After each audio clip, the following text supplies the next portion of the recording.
ರಾಜ್ಯ ಸರ್ಕಾರದ ಮಹತ್ವಾಕಾಂಕ್ಷೆಯ ಗ್ಯಾರಂಟಿ ಯೋಜನೆಗಳು ಎಲ್ಲೋ ಒಂದ್ ಕಡೆ ಹಾದಿ ತಪ್ತಾ ಇದೆ. ಸದನದಲ್ಲೂ ಕೂಡ ನಾನು ಹೇಳಿದ್ದೆ, ಗೃಹಲಕ್ಷ್ಮಿ ಅನ್ನುವುದು ಚುನಾವಣಾ ಲಕ್ಷ್ಮಿ ಆಗಿದೆ. ಒಂದು ಜವಾಬ್ದಾರಿತ ಸಚಿವೆ ಸದನಕ್ಕೆ ತಪ್ಪು ಮಾಹಿತಿಯನ್ನು ಕೊಡುವಂಥದ್ದು ಇದು ಖಂಡಿತ ಸರಿಯಲ್ಲ. ಹಾಗಾಗಿ ನಮ್ಮ ಎಲ್ಲ ವಿರೋಧ ಪಕ್ಷದ ಬಿಜೆಪಿ ಜೆಡಿಎಸ್ ಎರಡೂ ಪಕ್ಷಗಳು ಕೂಡ ಇದನ್ನ ನಿನ್ನೆ ಚರ್ಚೆ ಮಾಡಿರುವಂತದ್ದು.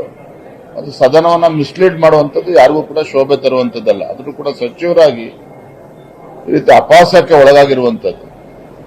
ಆಗಸ್ಟ್ ವರೆಗೂ ಕೂಡ ಎಲ್ಲ ಕಂತುಗಳನ್ನು ನೀಡಿದ್ದೇವೆ ಅಂತೇಳಿ ತಪ್ಪು ಮಾಹಿತಿ, ಅಷ್ಟು ಆ ಬೇಸಿಕ್ ಇನ್ಫಾರ್ಮೇಶನ್ ಕೂಡ ಮಾನ್ಯ ಸಚಿವರ ಹತ್ರ ಇಲ್ಲ ಅಂತ ಹೇಳಿದ್ರೆ ಖಂಡಿತ ಸರಿಯಲ್ಲ. ಇದು ಇವತ್ತು ಗ್ಯಾರಂಟಿಗಳ ಪರಿಣಾಮವಾಗಿ ಸಾರಿಗೆ ಇಲಾಖೆಯು ಕೂಡ ಇವತ್ತು ಸಂಕಷ್ಟಕ್ಕೆ ಸಿಲುಕಿ ಹಾಕೊಂಡಿರುವಂತದ್ದು. ಅಲ್ಲೂ ಕೂಡ ಸರಿಯಾದ ರೀತಿ ಸಂಬಳ ಕೊಡೋಕ್ಕೂ ಕೂಡ ಆಗ್ತಾ ಇಲ್ಲ ಅಲ್ಲಿ ಎಂಪ್ಲಾಯೀಸ್ಗಳಿಗೆ. ಇದು ವಾಸ್ತವಿಕ ಸತ್ಯ. ಬರುವಂತದ್ದೆಲ್ಲ ಇನ್ನೂ ಕೂಡ ಅವರ ಬಂಡವಾಳ ಬಯಲು ಆಗ್ತದೆ.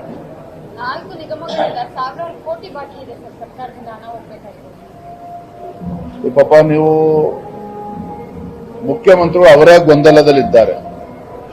ಎಷ್ಟು ಜನ ಮುಖ್ಯಮಂತ್ರಿಗಳಾಗಿರ್ತಾರೆ ಅನ್ನುವ ಪ್ರಶ್ನೆ ಅವ್ರಿಗೆ ಕಾಡ್ತಾ ಇರುವಂತಹ ಸಂದರ್ಭದಲ್ಲಿ ಕಳೆದ ಒಂದು ವರ್ಷದಲ್ಲಿ ಆ ಸಮಸ್ಯೆಗೆ ಪರಿಹಾರ ಕಂಡುಕೊಳ್ಳಕ್ಕಾಗಿಲ್ಲ. ಇನ್ನು ಬರುವಂತ ದಿನಗಳಲ್ಲಿ ಎಲ್ಲಿ ಕಂಡುಕೊಳ್ಳಕ್ ಸಾಧ್ಯ ಇದೆ ಅವ್ರಿಗೆ? ಒಳ ಜಗಳ, ಮತ್ತೊಂದು ಕಡೆ ಡಿನ್ನರ್ ಮೀಟಿಂಗ್ಗಳು ಎಲ್ಲವೂ ಕೂಡ ಬೆಳಗಾವಿ ಕೂಡ ಮುಂದುವರೆದಿರ್ತಕ್ಕಂಥದ್ದು.